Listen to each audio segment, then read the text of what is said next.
Spirit, be here with me.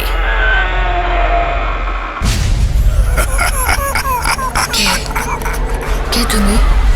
ভূত। Welcome back, ফিরে এলাম আমাদের ভূত স্টোরিতে। আশা করি আপনারা সবাই ভালো আছেন এবং আমার ভূত স্টোরির ঘটনাগুলো শুনছেন। আসছে আগামী 14ই ফেব্রুয়ারি বিশ্ব ভালোবাসা দিবস। আপনারা সবাই ভালোবাসা দিবস ভালোভাবে উদযাপন করবেন এবং প্রতি রাত্রে আমার ভূত স্টোরির ঘটনাগুলো শুনবেন। আমি বেশি কথা বলি না, তবে সরাসরি আমরা ঘটনায় ফিরে যাই। আজকে আমাদের বেশ কিছু ইমেল এসেছে, আমরা সেই ইমেল দেখি। আমাদের প্রথম শ্রোতা কে লিখে পাঠিয়েছে, তো চলে যাই আমরা সরাসরি ঘটনায়। আমাদের লিসেনার যেভাবে লিখেছে আমি সেভাবে আপনাদের বলে শোনাচ্ছি, আপনারা সঙ্গে থাকুন। আর আমার ভূত স্টোরি, বজ্র আলম ভূত স্টোরি ইউটিউব চ্যানেলটি সাবস্ক্রাইব করে সঙ্গে থাকবেন এবং শেয়ার করে আপনি আপনার বন্ধুদের সাথে চ্যানেলটি শেয়ার করবেন, যাতে তারাও শুনতে পারে আমার ভূত স্টোরি। তো চলুন, আমাদের প্রথম লিসেনার কি লিখে পাঠিয়েছে।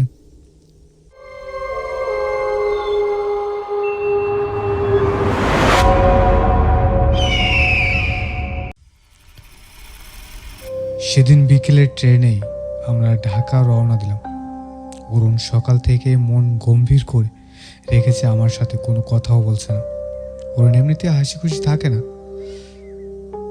এমন গম্ভীর মুখ থেকে কখনো দেখিনি। আমি অনেকবার তাকে জিজ্ঞাসা করেছি, সে একবারও উত্তর দেয়নি। রাত তখন 8টা কি 9টা। আমি আর অরুণ ট্রেনের করিডোরের সামনে বসেছি। ট্রেনের কামরাটা অপেক্ষাকৃত নির্জন। ট্রেনের সকল বাতি আগে থেকে নেভানো, পাশে জানালা খোলা, জানালা দিয়ে শীতল হাওয়া ঢুকছে।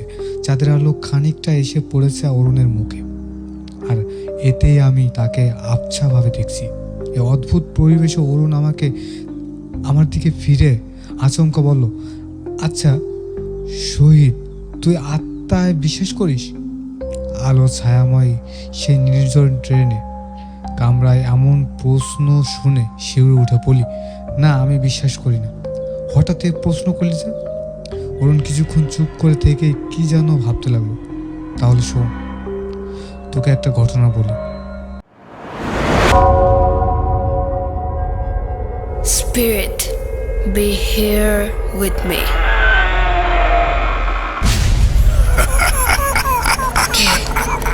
কে তুমি? ভূত। অনেকদিন আগে মধুপুর গ্রামে দুজন মানুষ মারা যায়। একজনকে মসজিদের পাশে আম গাছে ফাঁসিতে ঝুলিয়ে হত্যা করে। এর মাসখানিক পরে একই গাছে ফাঁসিতে আত্মহত্যা করে। গ্রামগঞ্জে এ নিয়ে খুব তোলপাড় হয়।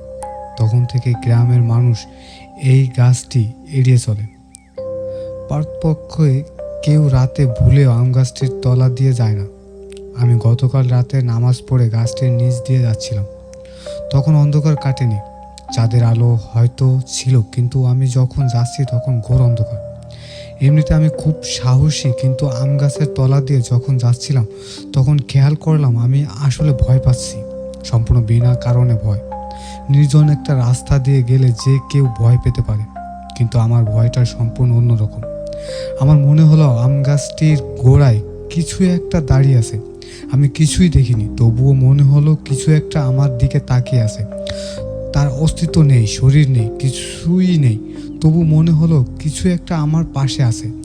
ঠিক তখনই অন্ধকারে দেখলাম, ঠিক মানুষ বলা যায় না, তবুও অনেকটা মানুষের অবয়ব আম গাছে গোড়ায় দাঁড়িয়ে আছে।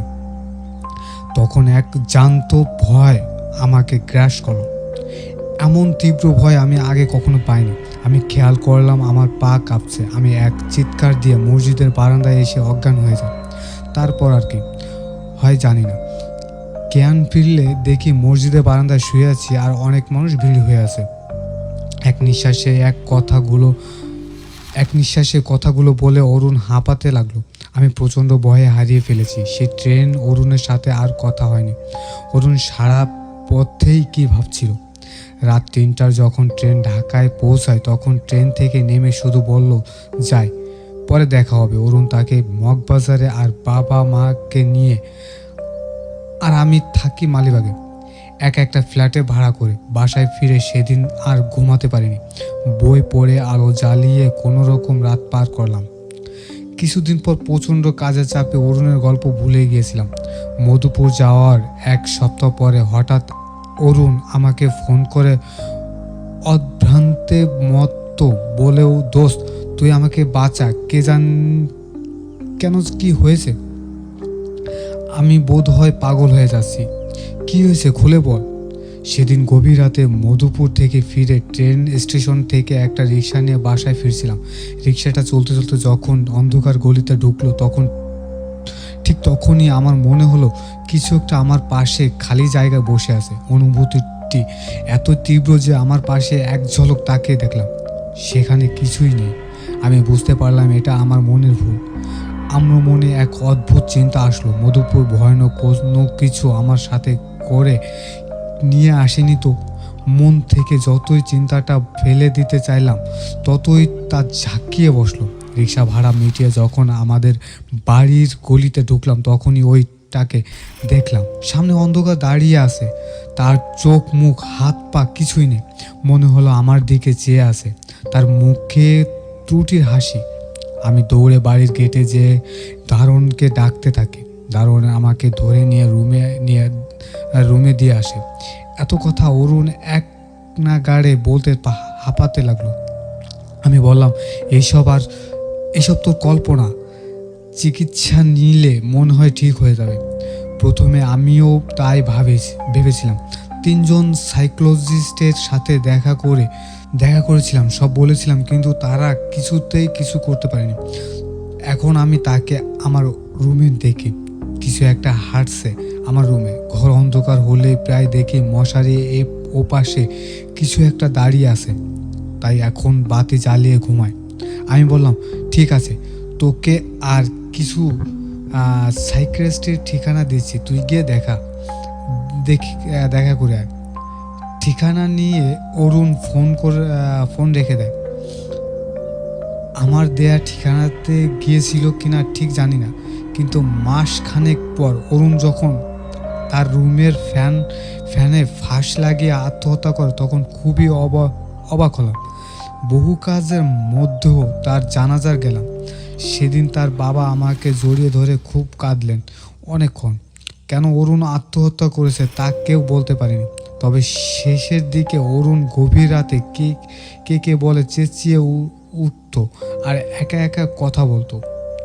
ঘটনাটি এখানে শেষ হতে পারত, কিন্তু আমি নিজেও এই ঘটনায় জড়িয়ে গেলাম। অরুণের লাশ কবর দিয়ে আসছিলাম, তখন সন্ধ্যা হয়ে গেছে। অরুণ আমার অনেক কালের আগের বন্ধু। সে আর আমি কত জায়গায় ঘুরেছি, তার আমার বহু স্মৃতি মনে পড়ে কষ্ট হতে লাগলো। রাত 10টায় আমি বাড়ি ফিরে সিঁড়ি বেয়ে ওঠার সময় খেয়াল করলাম পাশের বাড়ির একটি বিড়াল আমার পিছনে উঠতে লাগলো। আমার ফ্ল্যাট 3 তলায়। ফ্ল্যাটের দরজা খুলে ভেতরে তাকাতেই এক তীব্র ভয় আমাকে আচ্ছন্ন করে ফেলে। আমার রুমে পুরো অন্ধকার ডুবে আছে। পাশের বাড়ি থেকে কিছু আলো এসে পড়েছে আমার রুমে, আর এই অস্পষ্ট অদ্ভুত আলোতে স্পষ্ট দেখলাম আমার শোয়ার ঘরের সিলিং ফ্যানটায় ঝুলে আছে অরুণের লাশ।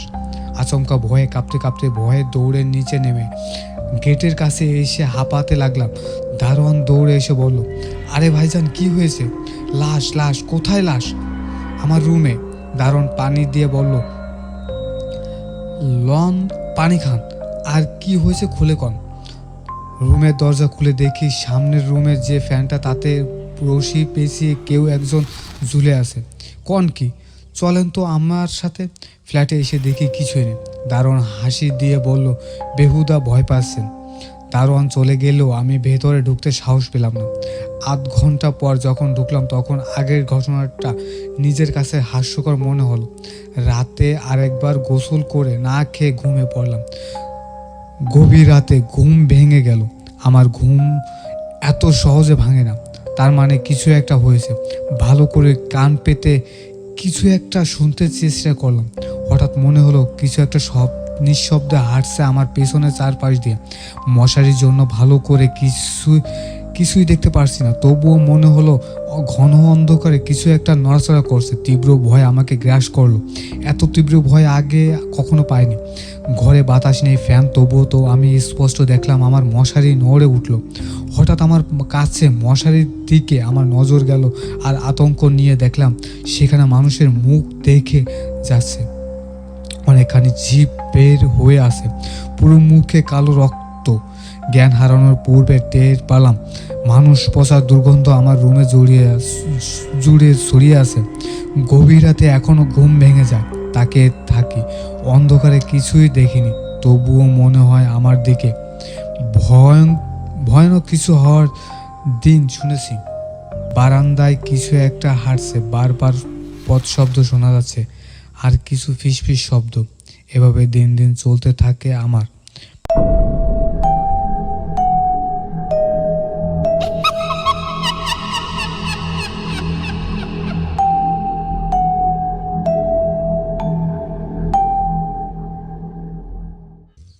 ঘটনাটি পাঠিয়েছেন সোহানুর রহমান অনন্ত। ঘটনাটি 1995 সালের হেমন্তের মাঝামাঝি। আমার স্যারের নাম আতিক। তিনি ছিলেন আমার অঙ্ক শিক্ষক। এখন একটি প্রাইমারি স্কুলের শিক্ষক হিসেবে আছেন। স্যারের দেশের বাড়ি চাঁদপুরে। ঘটনাটি যখন ঘটে, স্যার তখন ইন্টার ফার্স্ট ইয়ারের ছাত্র। স্যার চতুর্থ শ্রেণীর এক ছাত্র পড়াতেন গ্রাম থেকে 1.5 মাইল দূরে কাশিমপুর গ্রামে গিয়ে। বেতন বেশি হওয়ায় স্যার সকল কষ্ট উপেক্ষা করে নিয়মিত সাইকেল চালিয়ে পড়াতে যেতেন। রোজ বিকেলে স্যার সাইকেল চালিয়ে কাশীপুর যেতেন, আবার সন্ধ্যা হওয়ার আগেই ফিরে আসতেন নিজ গ্রামে। আমার স্যারের গ্রাম এবং কাশিমপুর গ্রামের মাঝে প্রায় 1 মাইলের ফাঁকা ধানের মাঠ রয়েছে। দিনের বেলা কৃষক পরিপূর্ণ থাকলেও রাতের বেলা একদম ফাঁকা থাকে। এই 1 মাইলের মধ্যে কোনো বসতি বাড়ি নেই, শুধু আধা পাকা রাস্তাটা এঁকে বেঁকে চলে গেছে। সেদিন ছিল মঙ্গলবার। স্যার একটা বিশেষ কাজে আটকে যাওয়ায় সন্ধ্যাবেলায় কাশিমপুরের উদ্দেশ্যে রওনা হলেন। সাইকেলটা সমস্যা হয় রিক্সা করে চললেন। আকাশের অবস্থা খুব খারাপ, থেমে থেমে বিদ্যুৎ চমকাচ্ছে, মনে হচ্ছে বৃষ্টি নামবে। এই আবহাওয়ায় না বের হলেই ভালো হতো, কিন্তু উপায় নেই। কাল স্টুডেন্টের অঙ্ক পরীক্ষা, আজ না গেলে খুব ক্ষতি হয়ে গেল। অবশ্য ভোরবেলা যাওয়ায় যেত, কিন্তু কাল ভোরের গাড়িতে স্যারকে জরুরি ঢাকায় আসতে হবে। কাশীপুরের কাছে যেতে মুষলধারায় বড় বড় ফোঁটা আকারে বৃষ্টি শুরু হলো। কোনো রকম ছাত্রের বাসায় উঠে নিজেকে রক্ষা করতে পারলেন। স্যারের একটা অভ্যাস হলো, যখন তিনি অঙ্ক করান তখন আর ঘড়ির দিকে তাকান না। তেমনি অঙ্ক করাতে করাতে ঘড়িতে 10টা বেজে গেল।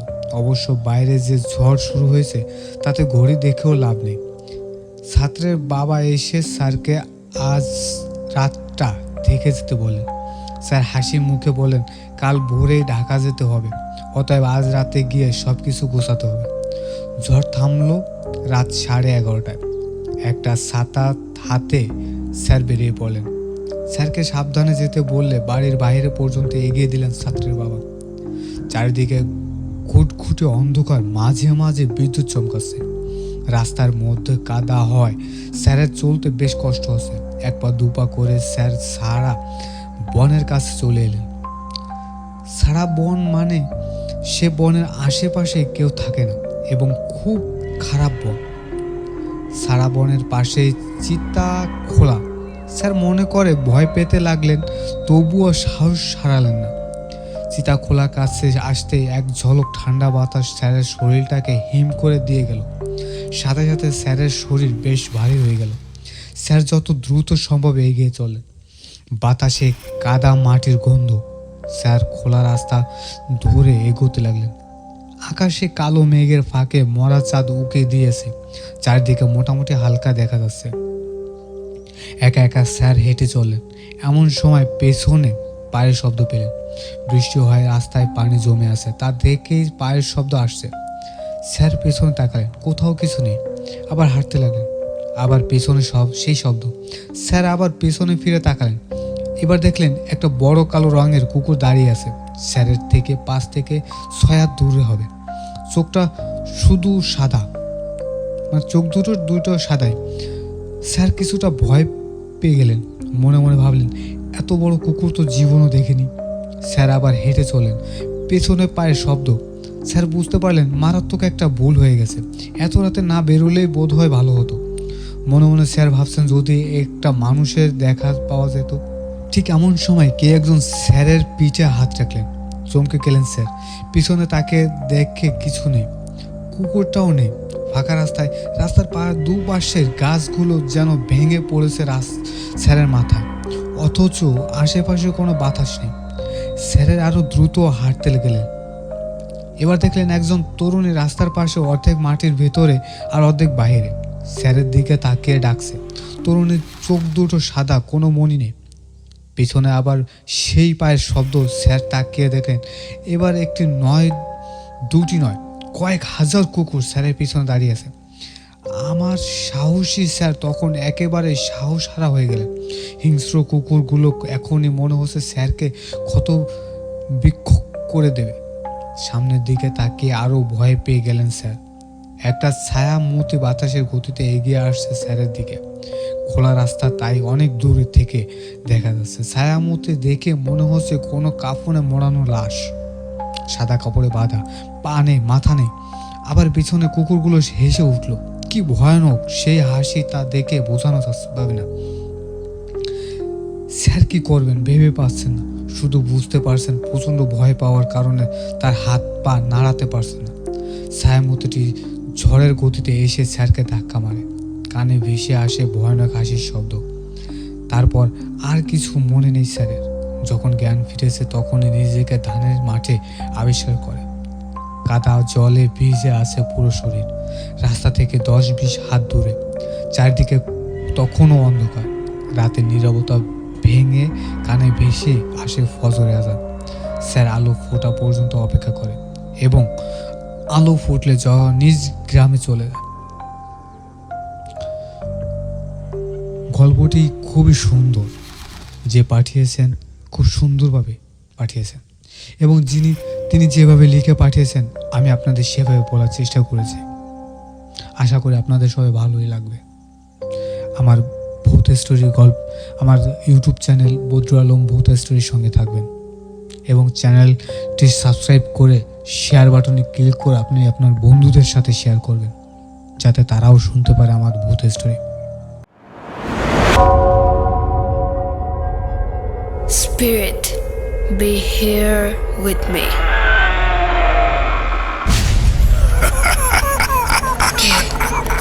কে তুমি? ভূত। আমরা অনেকেই হয়তো অনেকের কাছ থেকে আদমখোর কথা শুনেছি। অর্থাৎ আদমখোর হচ্ছে এমন এক জিনিস যা বিভিন্ন কবরস্থান থেকে মৃত মানুষের মাংস, কলিজা খেয়ে বেঁচে থাকে। আমরা জানি যে শহর অঞ্চলের তুলনায় সাধারণত গ্রাম অঞ্চলের নিরিবিলি পরিবেশে অলৌকিক ঘটনা সবচেয়ে বেশি ঘটে থাকে। শহরে যারা বাস করে তাদের হয়তো এটা বিশ্বাস নাও হতে পারে, কিন্তু যারা গ্রামে থাকে তাদের কাছে এইসব ঘটনা নতুন কিছু না। এখন আমি এরকমই এক আদমখোর ও কবরস্থানের ঘটনা শেয়ার করছি, যে ঘটনাটি ঘটেছিল যশোর জেলার মহেশখালী গ্রাম নামের এক গ্রামে। গ্রামটি ছিল একেবারে নিরিবিলি। গ্রামের পাশেই ছিল ছোট্ট একটা নদী, আর তার ঠিক পাশেই ছিল একটা কবরস্থান। সেই কবরস্থানে প্রায় কিছু আজব গজব ঘটনা ঘটত। যেমন সেখানে কোনো লাশ দাফন করে আসলে পরের দিন সেই লাশের আর কোনো খোঁজ পাওয়া যেত না। অর্থাৎ পরের দিন লাশের কবর পাওয়া যেত পুরোপুরি মাটি খোঁড় অবস্থায়, এবং মাঝে মাঝে কবরের আশেপাশে 2-1টা হাড় পড়ে থাকতে দেখা যেত। গ্রামের লোকজন ব্যাপারটি বেশ সহজভাবে নিল এবং তারা মনে করলো হয়তো কোনো কুকুর, শেয়ার কিংবা কোনো হিংস্র জীবন্ত লাশ নিয়ে খেয়ে ফেলে। তাই তারা কবরস্থানে গার্ডের ব্যবস্থা করে এবং গার্ডের থাকার জন্য কবরস্থানের পাশে একটি ছোট ঘর করে দেওয়া হয়। এরপর বেশ কয়েকদিন আর এরকম ঘটনা ঘটেনি, কিন্তু ঘটনাটা ঘটলো তার বেশ কিছুদিন পর। সেদিন এই গ্রামের 4 থেকে 5 বছরের ছোট একটা শিশু পানিতে ডুবে মারা গিয়েছিল, আর তার কবর দেওয়া হলো সেই কবরস্থানটিতে। ওই দিন গার্ড রাতে শুয়ে থাকা অবস্থায় হঠাৎ করে মাঝরাতে তার ঘুম ভেঙে যায় এবং ঘুম ভেঙে সে কিছু অদ্ভুত শব্দ শুনতে পায়। শব্দগুলো ছিল এরকমই, যে কোনো হাঙর চিবোলে যে রকম শব্দ হয় ঠিক তেমন, মানে হাড়গুলো, মানুষের হাড়গুলো চিবোলে যেরকম শব্দ হয় ঠিক তেমনই শব্দ হতো। সে ভাবলো নিশ্চয়ই কবরস্থানে কোনো শিয়াল কুকুর এসেছে। তাই সে শব্দ শোনার সাথে সাথে এক হাতে তার লাঠি আর এক হাতে একটি হারিকেনে নিয়ে কবরস্থানে যায়। সেখানে গিয়ে এবার সে যা দেখতে পেল তাতে তার প্রাণ বের হয়ে যায়। সে তার হারিকেনের আলোতে স্পষ্ট দেখতে পেল যে বিরাটাকার অদ্ভুত ধরনের কিছু একটা কবর খুঁড়ে সেই শিশুটির লাশ বের করে ছিঁড়ে বুড়ে খাচ্ছে। সেই গার্ডের বর্ণনা, সে অদ্ভুত ধরনের প্রাণীটি ছিল এরকম যে কোনো একটা 8 থেকে 9 ফুট উচ্চতায়, দেখতে অনেকটা মানুষের মতো, কিন্তু তার মাথার অংশ ছিল মানুষের মাথা থেকে একদম আলাদা, কোনো একটা হিংস্র জানোয়ারের মতো, এবং তার পুরো শরীর ছিল বড় বড় লোমের ঢাকা। এই অবস্থায় দেখা মাত্রই প্রচণ্ড ভয়ে তার হাতের লাঠি আর হারিকেনা মাটিতে ছুঁড়ে ফেলে দিয়ে এক দৌড়ে সেখান থেকে পালিয়ে যায় এবং একটা বাড়ির সামনে গিয়ে বেহুশ হয়ে পড়ে যায়। পরের দিন সকালে তার জ্ঞান ফিরে এলে চোখ মেলে দেখে তার চারপাশে অনেক লোকজন দাঁড়িয়ে আছে। এরপর সে সবাইকে সব ঘটনা খুলে বলে। এরপর তাকে তার বাড়িতে পৌঁছে দেওয়া হয়, কিন্তু কিছুদিন পর হঠাৎ তার শরীরে প্রচণ্ড জ্বর আসে। এরপর থেকে আস্তে আস্তে সে প্রচণ্ড দুর্বল হয়ে পড়ে এবং এক সময় সে মারা যায়। এরকম সেই কবরস্থানটি স্থানীয় লোকজন মাটি চাপা দিয়ে দেয় এবং সেখানে আর কোনোদিনও কোনো লাশ দাফন করা হয়নি।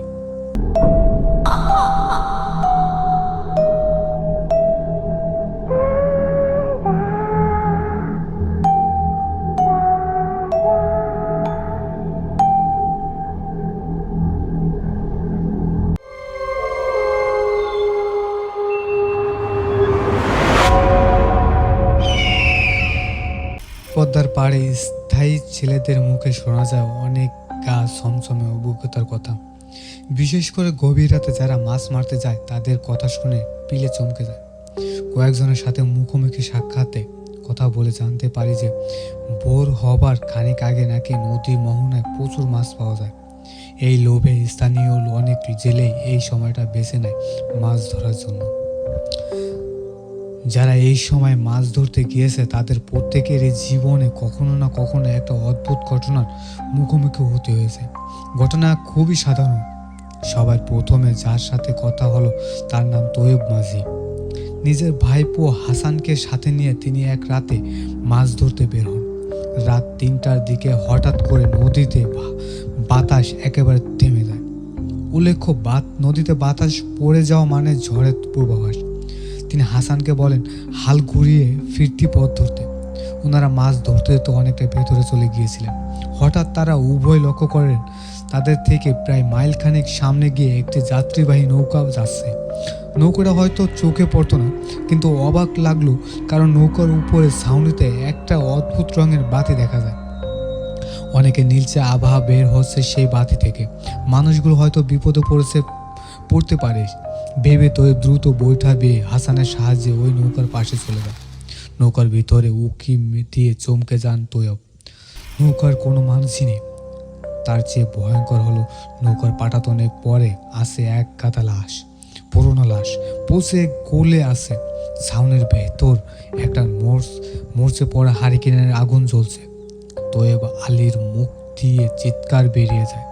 চাচাকে চিৎকার করতে দেখে বইটা ফেলে দ্রুত চাচার পাশে চলে আসে। হাসান দেখে তার চাচা মাথা ঘুরে পড়ে যাচ্ছে। দৌড়ে গিয়ে কোনো মতে চাচার পতন ঠেকায়। সাথে সাথে মাথা উঁচু করে সামনে তাকিয়ে দেখে সেখানে কোনো নৌকা দূরের কথা, আশেপাশে ঘন অন্ধকারে ছাড়া কিছুই দেখা যাচ্ছে না। অথচ সে নিজেই ওই যাত্রী নৌকা ঠেকিয়েছিল। নৌকায় ধাক্কা খাবার আওয়াজ পর্যন্ত শুনেছে। ঠিক খানিক বাদেই প্রচণ্ড বাতাসে তাদের নৌকা ডুবুডুবু হয়ে পড়ে। হাসান দক্ষ ছেলে, ছোটবেলা থেকে নৌকা বেয়ে ওস্তাদ। কোনো মতে চাচাকে পাটাতনে শুয়ে দিয়ে নৌকা টেনে ঘাটে লাগায়। তৈয়ব আলী টানা 1 সপ্তাহ কথা বলতে পারেনি। এমনকি রাতে মাছ ধরাই ছেড়ে দিয়েছে। ঘটনা এখানে শেষ হলে ভালো হতো, কিন্তু শুধু তৈয়ব নয়, আরও অনেক জেলের সাথেই হুবহু একই জিনিস ঘটেছে। পদ্মার চরে মাঝেই জেলেরা মাছ ধরতে গিয়ে নিখোঁজ হয়ে যায়, প্রায় নৌকার ডুবির ঘটনা ঘটে। এর মধ্যে কোনো মিল আছে কি?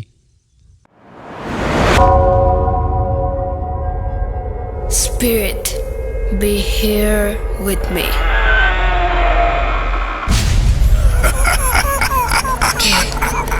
কে তুমি?